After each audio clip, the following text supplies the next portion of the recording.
川书第7年，我终于助清冷南二，夺回了太子之位。众人笑称，你陪殿下苦尽甘来，太子妃的位置非你莫属。可还没等我开口，向来好脾气的谢长英就冷了脸。他目光隐晦地掠过杏花树下的女主，太子妃一事关乎皇家威严，不可妄议。后来他和女主大婚前夕，恩赐颁赏了我一个条件安抚我。所有人都以为我会借此留在他身边，可在他紧张又笃定的神色中，我吹了一个十分漂亮的口哨。什么都行，那就先来3000男宠，看看实力。大家好，欢迎收看皮皮听书。生辰这天，谢长英一早带我出宫，说要给我个惊喜。可打马过长街时，他一眼看见了角落里被人调戏的女主，他冷冷看了半晌，不许我过去施救，自己却在左相公子碰到他袖口那一刻冲了出去，把人一顿暴打，骨裂之声不绝于耳。他又嫌不够，从腰间拔出了长刀。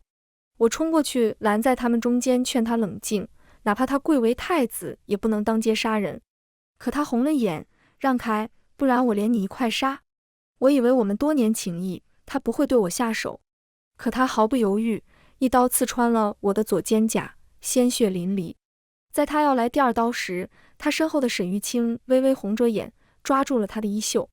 他唤了一声谢长英，柔暖的声音瞬间唤回了他的理智。谢长英像是怕吓到他似的松开了刀柄，在我疼得发抖，几乎要倒在地上时，谢长英正深情地望着被他护在身后的女主，一眼万年，天地失色。半晌，他们才结束了这场漫长的对视。谢长英挡在沈玉清面前，抓着他的手穿过看热闹的人群，头也不回地将他抱上来时骑的那匹马。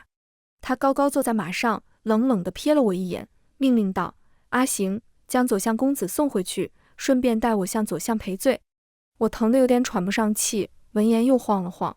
然而谢长英一拉缰绳，留下一地烂摊子，头也不回地走了。我望着他一骑绝尘的背影，叹了口气。7年啊，瘪犊子，你想抱得美人归让我当配角我也认了，非捅我一刀做什么？真的很疼啊。我随便撕了2块布捆住伤口，止了血，望着地上昏迷的左相公子，有点发愁。幸好这时赵副将从人群中跃出，他是谢长英的旧部，曾看着我陪谢长英一步一步爬起来。此刻他从众人3言2语中拼凑出真相，神色中带了几分不忿。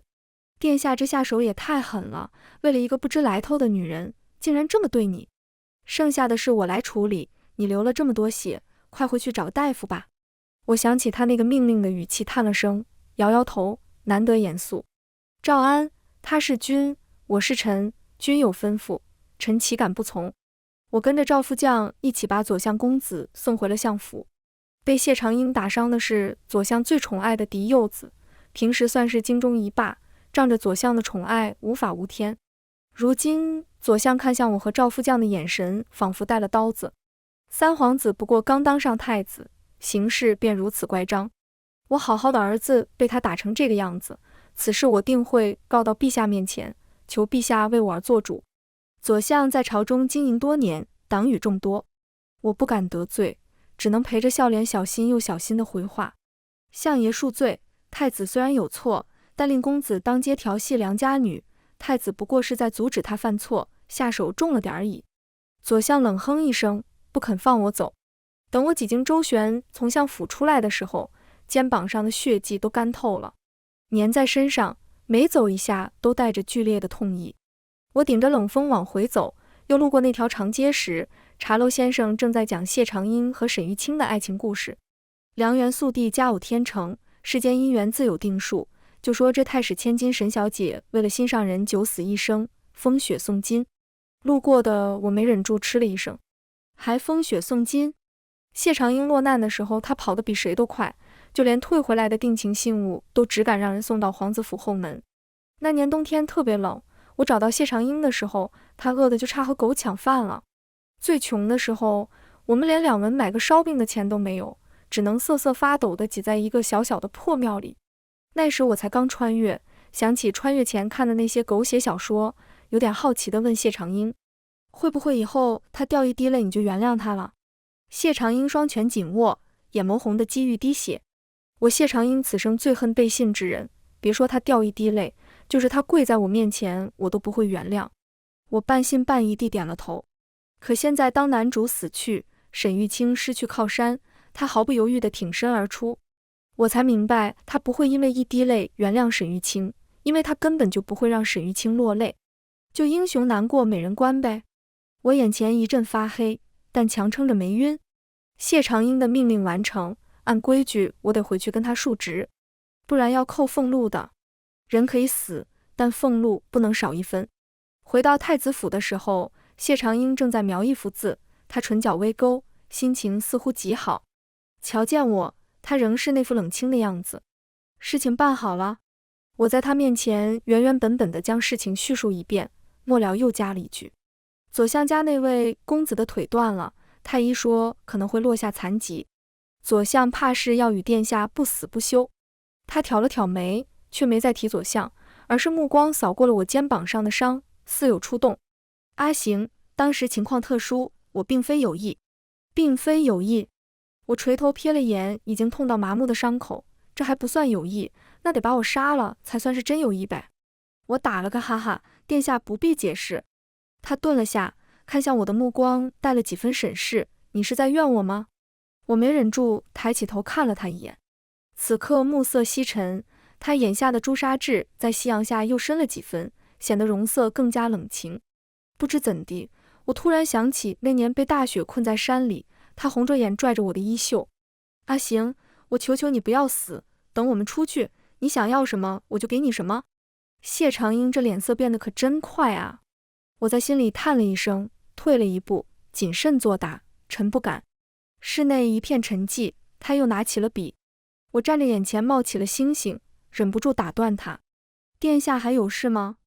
如果无事，臣就先退下了，伤口疼得厉害，臣感觉要晕过去了。他却笑了一声：阿行，你可不是怕疼的人，从前在北地替我挡了那么多回刀，也没见你喊一声疼，现在怎么也学会用这招了？好了，我知道你今天是嫉妒。嫉妒个鬼啊！我眼前一黑，晕了过去。晕倒之前，我瞄准他的桌子，一头撞在他的桌子上，把桌上的画、墨汁通通拽了下来。我让你画。再次醒来是几天之后了，我捡回来的姐妹云珠红着眼用热毛巾给我擦脸，一边擦一边骂谢长英。我急忙伸手捂住她的嘴。谢长英现在不同以前，他可是太子，冒犯他，咱府里的蚯蚓说不定都要被竖着皮。云珠眼睛红了，眼泪啪嗒一下掉我手上。阿行，谢太子向皇帝请旨，要娶沈玉清为太子妃了，你怎么办呢？我愣了一下，没想到谢长英速度竟然这么快。云珠还在哭，情绪激动，抓住我的肩膀，他还让侍卫围着咱们府上，看着你，说什么怕你闹事。可不是他许诺要娶你为妻吗？如今成了太子，转眼就背弃了誓言，世上怎么会有这种人？我抽搐一下，没忍住也掉下眼泪来。云珠情绪更激动了。阿行，你也难过了是不是？我这就想办法带你出去见殿下，当面问个清楚。我倒吸了一口凉气。不是，你压到我伤口了，好疼啊！他讪讪松手，一边端起桌子上的药碗往我嘴里兑药，一边说：那个沈玉清到底是什么来头？你昏迷这几天，整个京都都在说他和太子是一对，可是陪在殿下身边7年的人明明是你。茶楼里从沈玉清冒雪送金讲到沈玉清为殿下挡刀，又说沈玉清为殿下独自对抗世家，甚至还流传出一个沈玉清女扮男装跟在殿下身边的故事。殿下说他名声受辱了，当天就去宫里求娶。要我看，就是那沈玉清自己传的。他不知道从哪听到你和殿下的事，编造了这一堆。我怕他把我呛死，赶紧坐起来，淡淡纠正：错了，不是沈玉清，是谢长英。没有谢长英允许，消息怎么可能传得那么快？云珠眼里全是心疼和不平，殿下怎么能这样做？我嗤了一声，他超爱呗。男人嘛，心里总有一个白月光。云珠，你记住，男人的誓言不能当真，去了的男人总会以其他形式补回来的。看他点头，我很满意。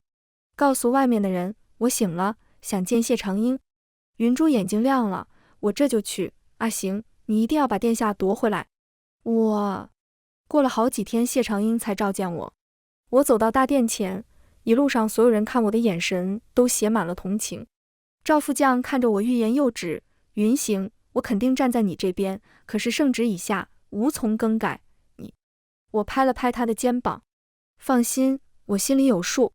我江云行从不为一个男人驻足。他皱了皱眉，觉得我是在强颜欢笑，神色复杂地看了我一眼，跟我一起进了大殿。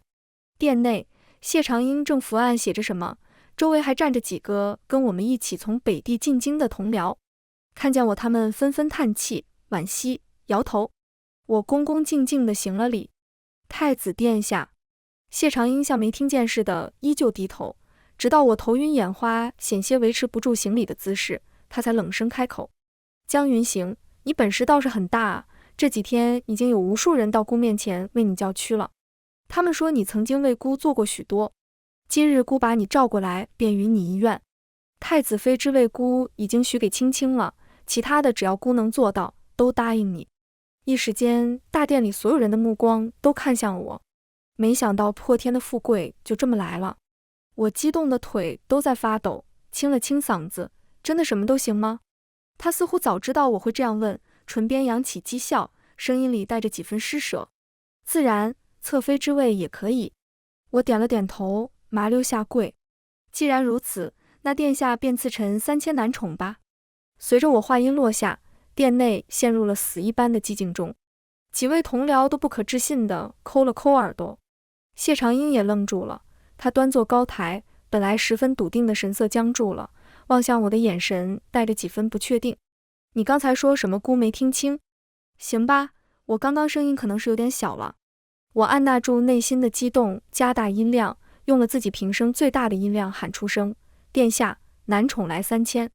他僵在那里，似乎还没反应过来我在说什么。我怀疑他是给不起，于是撇了撇嘴，懂事的主动减去10倍，300也行。他没反应，可能300也太多了，我试探开口，不然30。他依旧不出声，我泄了气，有点不高兴，3个也太少了。江云行，他恼怒地喊着我的名字，你是故意的吧？我曾经是答应过娶你，可我如今贵为太子，你的出身能配得上太子妃之位吗？你为什么就不能替我想想？如今我坐在这个位置上，桩桩件件都要谨慎而行，不过是一个太子妃之位，你何必跟姑较劲？姑会求父皇给你侧妃之位，还不够吗？谨言慎行，你冲出去把左相之子打了个半死的时候，怎么不说谨言慎行呢？你为了沈玉清要杀人的时候，怎么不说谨言慎行呢？你捅我刀子的时候，怎么不说谨言慎行呢？不过是背信忘义之人给自己找的理由罢了。但我也不愿跟他纠缠，馊掉的牛奶就该倒掉，而不是喝进嘴里让自己难受。我抽了抽嘴角，认真地望向他，殿下，我知道您这个太子之位来之不易，太子只能娶一个正妃，2个侧妃，侧妃应该留给更重要的人。吏部尚书小女儿今年刚及笄，她有意和殿下联姻，臣觉得如果能拉拢吏部尚书过来，那必定对殿下十分有用。另外，成和郡王家的县主也到了适婚的年龄，成和郡王和南部一族关系好，封地又富庶，臣觉得他的女儿也十分适合侧妃之位。听见我的话，他的脸色缓和了一些。阿行，你不必如此，一个侧妃之位姑还给得起。我摇摇头，熟练地掉下眼泪来。当年在大雪中，太子将仅有的一块饼塞给了我，那时臣就决定这辈子都会将太子殿下的恩情铭记在心中。那时殿下说，您过什么样的日子，就让我也过上什么样的日子。但臣这个人没有什么追求，除了金银，就只想要那么几个美男。我擦了擦差点流出来的口水，又担心他把几个真当成实际数量，赶紧补充。当然，如果能多一些更好。一个杯子朝我砸了过来。谢长英脸色冷沉，江云行，你给我滚！我不知道他为什么生气，但还是拍了拍膝盖，麻溜滚了。我本以为自己这样成全他和沈玉清，他应该对我的识趣表示十分满意，然后赐给我无数个男宠。但没想到谢长英玩不起，竟然恩将仇报，想让我给他当小老婆，早知道就不该为他两肋插刀。我越想越气，决定去找2个男人泄泄火。整个京都最豪华的金玉阁，金雕玉砌，分华mỹ丽。我半倚在贵妃榻上，面前摆着一排各色琉璃酒杯，酒香伴着丝竹之声，让人昏昏欲睡。身后一个小官给我捏肩，一个给我揉腿，还有一个衣衫半敞，媚眼如丝地看着我。我舒服地喟叹一声，果然啊，比起靠别人良心的那点施舍，还是真金白银感情更真。从前为了谢长英的诺言，我真是舍弃了许多。端起酒杯，然后冲那个狐狸眼的小官挑了挑眉。第一次来，跟我说说流程。他眨了一下眼，白皙的脸上飞起几抹羞涩的红晕，然后一把解下了那半掉不掉的腰带。流程就是，客官您往这儿摸，色泽鲜亮，层次分明，看得我口水都快流出来了。在所有人鼓励的目光中，我激动地伸出了手。这时突然身后一道没眼色的男音打断了我。这不是三哥身边的红人吗？江大人来这里消遣，三哥知道吗？来人是六皇子靖王谢长明。我被迫起身行了挑不出错的礼。他不知道，不过六皇子可以去通知他，那他就知道了。他的手指在腰间玉烙子上转了一圈，似乎颇有兴味。哦，你不怕三哥知道？都说江大人对皇兄有情，如今该不会是借酒消愁吧？我挥了挥手，谣传谣传，六皇子既然来都来了，不如与臣同乐。臣瞧着门口那个颜色格外好。我眼馋半天了。他笑了，面上带着怜悯，别强颜欢笑了，本王都知道。谢长英负你。他走过来，眼里含着像被鬼附身了一样的深情，伸手抿了抿我的眼角。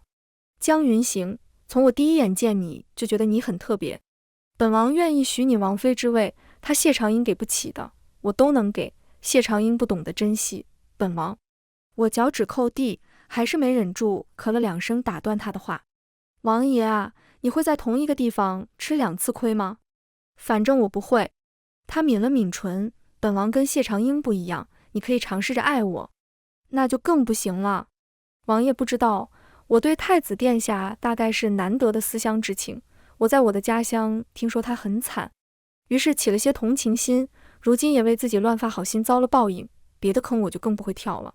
况且我今天才真正明白一个道理，为一棵歪脖子树放弃整片森林是可耻的，是浪费行为。我伸手指了指面前这些各有千秋的小官们，比起和一群女人共享一个男人，我更想让一群男人为我提的银子痴狂。我嫁进王府，王爷还能让我来这种好地方吗？他咳了一声，摇摇头，那自然不能。你看吧。他想了想，自来熟地坐在主位，拿起酒杯，然后把几个小官都赶了出去。报复他，你总想吧。我坐在旁边椅子上，给自己斟了杯酒。我和他一个阵营，报复他对我有什么好处吗？殿下想要太子殿下的消息，就拿真金白银高官厚禄来换，别拿那不值钱的东西糊弄我。谢长明眸中闪过一抹震惊，你愿意？我吃了一声，当然不行。我跟殿下7年情谊，得额外加钱。当天谢长明将金玉阁那3个小官打包送给了我，他自然不信我会为了这点东西背叛谢长英，他感觉我在骗他，他的感觉是对的。我和谢长英这些年不只有感情上的拉扯，还有利益上的。从上司的角度来看，他除了虚伪一点，恋爱脑一点，还是个好上司，所以如果日子能过得快活，我不想背叛他，哪怕他背信弃义在先。我伸了伸懒腰，感觉自己脖子上的红领巾更鲜艳了，于是朝室外吩咐：本姑娘的男宠何在？全都请进来。温香软玉在怀中，就该今朝有酒今朝醉。谢长明给我送男宠的消息没避着人，谢长英是第2天早上赶过来的。他来的时候，我正被服侍着梳妆，昨天最开放的那个狐狸眼正在给我描眉。他叫阿生，画的一手好妆。来到这个世界后，我不太会这个世界的化妆方法，而且也没有时间，这还是我第一次体验这个时代的妆容。只是还没等我对着镜子故作端庄地笑一下，谢长英就冲了进来。他一脚将阿生踹倒在地上，宛若一个被气疯了的泼妇一般冲我撒泼。江云行，你真是好样的。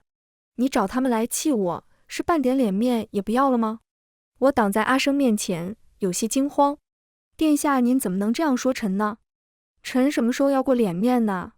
况且臣府中添几个伺候的人而已，赵副将他们也经常添啊。他指着我说不出话来。我扶起阿生，看他并无大碍，才看向谢长英。殿下，不要气，别忘了你清冷的人设。现在沈小姐是你的未婚妻了，你这样会让她误会的。听我提到女主，她脸色突然缓和了一些。你果然是嫉妒了。阿行，姑这就向父皇请旨，让你做侧妃。青青不是容不下人的人，你们一定能相处得来。只是你要先把这些脏东西送走。我捂着心口，一时不知道从哪里反驳，他却误以为我是太兴奋了，随手拍了拍我的肩膀。阿行放心，姑心里还是有你的。我的伤本来就治好了一半，他这么一拍，又有血飙了出来。我踉跄一步，眼泪掉了下来，我扑到他跟前，拽住他的衣角。殿下，爱能止痛，没有这几个小郎君，臣会疼死的。他的手顿了顿，神色在愧疚、愤怒、怀疑还有复杂之间来回变换，最后变成了威胁。你送还是不送？新到手的男宠妃了。我给了他们一些银子，和他们依依惜别。谢长英始终冷着一张脸，甚至还翻了我昨天睡的床榻，好像我欠了他800万似的。我不高兴，但还要强颜欢笑，心里的怨气比鬼还重。他难得对我有了几分迟来的愧疚，坐在我旁边要亲手给我上药。我急得赶紧摆摆手。男女有别，男女有别。和男主卿卿我我的女子都没有好下场。从前他是男二，但现在他是女主未婚夫，那就升级为男主了。我可不敢赌自己的小命。谢长英似乎有点迷茫，还有点惆怅。阿行，曾经你可不是这样的，之前你遇刺我也给你上过药。当年在雪山里，我冻昏过去，你还脱衣为我取暖，如今怎么就不行了？我急忙道：殿下过去的事就别提了。想了想女主对男主贞洁的要求程度，又赶紧叮嘱：殿下以后也万万不要跟沈姑娘提起这事，千万千万不要。如今我对自己这条狗命还是十分珍惜的。他神色稍缓：你吃醋了？我跟他说不通，偷偷翻了个白眼。殿下，现在朝中局势紧张，感情的事以后再说吧。但我没想到这件事还是传到了皇帝耳朵里。皇帝把我召进了皇宫，他不过不惑之年的年纪，坐在皇位上不怒自威，那几分威严把我压跪在地上，连头都不敢抬。他命令我抬起头，让朕看看。我抬起头垂着眼，他点了点头。不错，好模样。听说你陪在长英身边很多年，救了他很多次，救命之恩，朕把你赐给他做侧妃如何？我的手心几乎要攥出血来，在心里骂了谢长英10000遍。咱就说，谁发明的报恩就是把好好的姑娘娶进府里做妾？我在行和不行之间犹豫了半天，最终还是咬紧牙关，决定赌一把。我砰砰砰磕了3个响头。陛下恩典，臣感激涕零，五体投地，心悦诚服。只是有一事臣不敢隐瞒，臣曾和太子殿下困在雪山中，后来又为殿下挡了几次刀子。这原本是臣分内之事，只是太医说臣已经伤了根本，今生很难生育了。臣如此残躯，实在辱没皇家的身份，也配不上殿下，还请陛下恕罪。陛下神色不明，看了我半晌，直到我浑身都被汗浸湿，才听见他说：他说的属实吗？我回头，只见谢长英在我身后闷闷地沉默了许久，然后说了一声是。但儿臣。陛下打断了他的话：那便算了，你刚为了求娶沈家姑娘闹得满城风雨，在那这么个侧妃，岂不落人口舌？谢长英低低地拜着，一句话也没有说。皇帝又把目光转向了我：江云行，朕看你身体不大好，怕是不能尽到本分，父位一职便让给别人吧。我低垂着头，为了这个小小的官职，我努力了很久，可最终敌不过上位者的一句话。但我不敢有任何动作，只能低头谢恩。上面又传来了皇帝的声音：令你救太子有功，赏黄金10000两，并御史翡翠10箱。一会朕让身边的太监送到你府上。我沉默的想要谢恩，却突然反应过来，黄金多少？黄金万两，万两啊！我就算从元谋人开始活到新中国，以我的俸禄也拿不到黄金万两啊！这皇帝大方，这皇帝有钱，这皇帝干实事啊！下次你和谢长英同时遇刺，我肯定先救你。我梆给皇帝结结实实磕了3响头。我走在公道上，神情都是恍惚的。在现代没中过的彩票，我也是体验过了。啊，行。谢长英面上全是愧疚、悔恨和复杂。是我对不起你，你跟着我受了许多苦，现在却连一个名分都不能给你。我还没从泼天的富贵里缓过来，就听他说，我还记得那年在雪山里，我差点被冻死，是你不顾个人安危，单枪匹马救了我。我记得我当时承诺你，若有一日重回京城，必定娶你为妻。啊，行，我后悔了，我以为我和沈玉清的事是今生遗憾，可直到后来我才发现，我心中爱的人是你啊。啊，行，姑爱上你了。我抬起头愣愣地看着他，不由得想起他上一次冲我表白的情景。那时我为了替他杀一个北戎的探子中了一刀，他也是这样，抱着半死不活的我说不能没有我，喜欢我。然后没过多久，就为了沈玉清刺了我一刀。这一次我十分警惕。此刻恰好雪落在他肩头，他垂着头，一把抓住了我的手，眼里全是心疼和忧伤。阿行，姑知道你此刻很难过，但你不要难过，你的痛苦姑替你分担。侧妃之位父皇不允，但姑想和你相守，姑现在还不是。等姑将来一定会给你贵妃之位，你便先以良。殿下，我急忙开口，在良娣2字说出来之前打断他。陛下赐的金，草民能买10个男宠回家吗？一顿鸡同鸭讲之后，谢长英总算打消了这个念头。回府之后，金子很快送了过来，金光闪闪，我恨不得在金子里打个滚。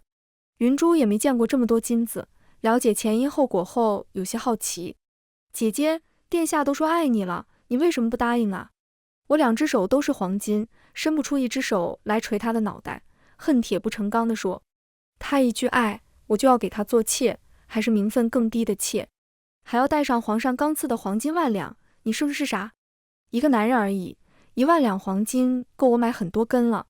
云珠沉默了，我打开装翡翠的箱子，一个镯子一个镯子的往手上套，一边套一边说，而且你以为太子殿下是突然发现他对我的爱了？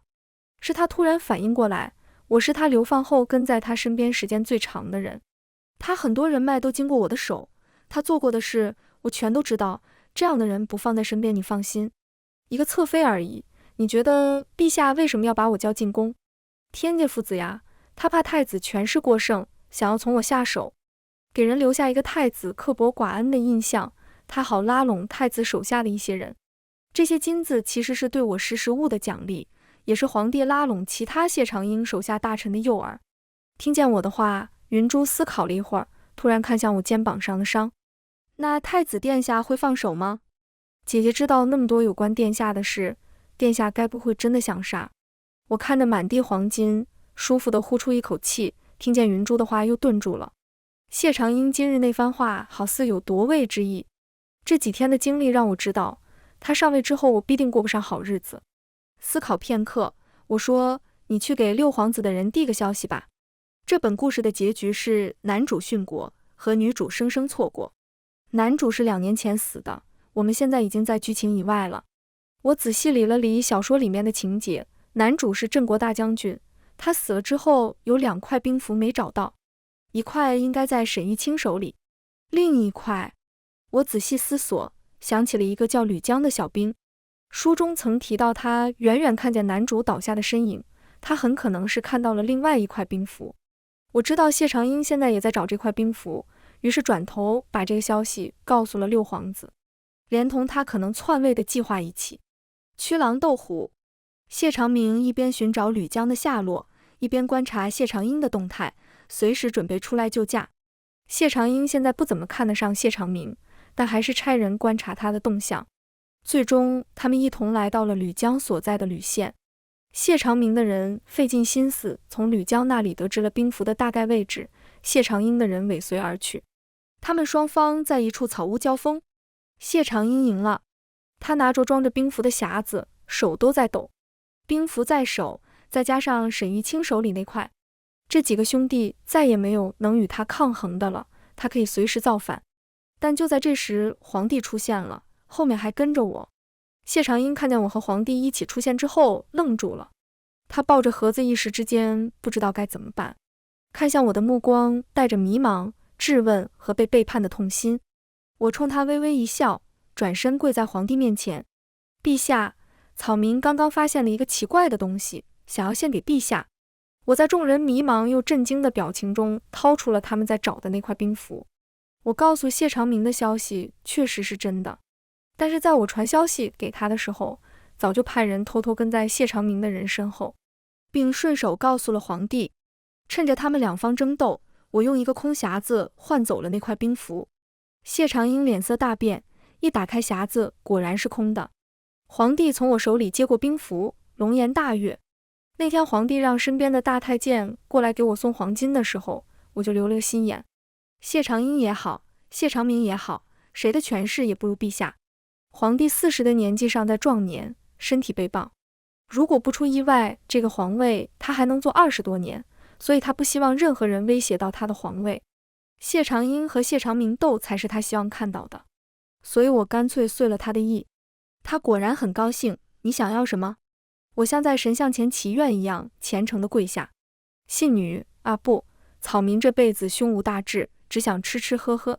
上次陛下赐草民的黄金，草民就无比感激，只是草民身份卑微，恐怕护不住。他看到我的样子十分高兴，朗声大笑。有朕在，你怕什么护不住？你既然说自己身份卑微，那朕就封你为君侯如何？女君侯，这在开国以来还是第2份。北宁县给你做封地。我叩头谢恩，给皇帝磕了好几个头。北宁县在西北。我离开京城那天，谢长英来送我了。和之前几次见面，他憔悴了不少。上次为了夺那块兵符，他们俩都暴露了一些势力。皇帝没管谢长明，但把他露出来的势力削了大半。谢长明趁机扑了上来，他如今正是焦头烂额。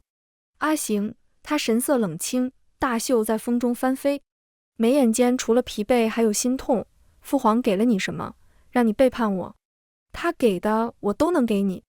万两黄金，殿下不曾给过；君侯之位，殿下也不曾给过。最重要的是什么？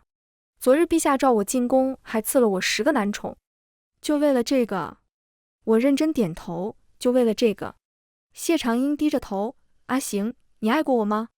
有纷纷扬扬的雪飘落在他肩头。我突然想起第一次见到他的时候，也是这个季节。当时我刚死，来到这个时代后，总有一种割裂感，像是漂浮在水中的杂草，无根无凭，没有户籍，也没有身份。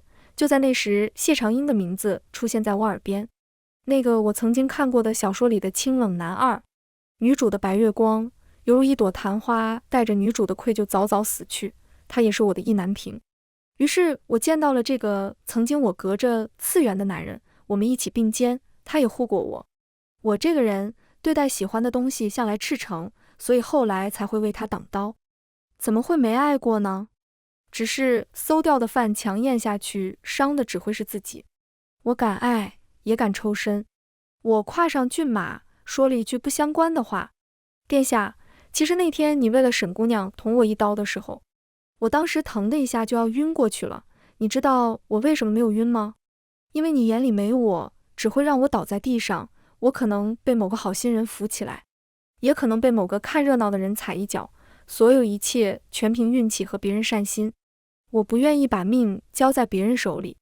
他沉默了许久，说了一声：是我对不住你。我擦了擦眉间的雪花，然后扬起马鞭：不用说对不起，谢长英，我们此生再也不见。山高水远，我的10个男宠此刻正在君侯府里排着队，等我临幸。我擦了擦嘴角，向我的10个男宠出发。全文完，皮皮听书，感谢您的观看，每天上新精彩小说，喜欢就订阅吧。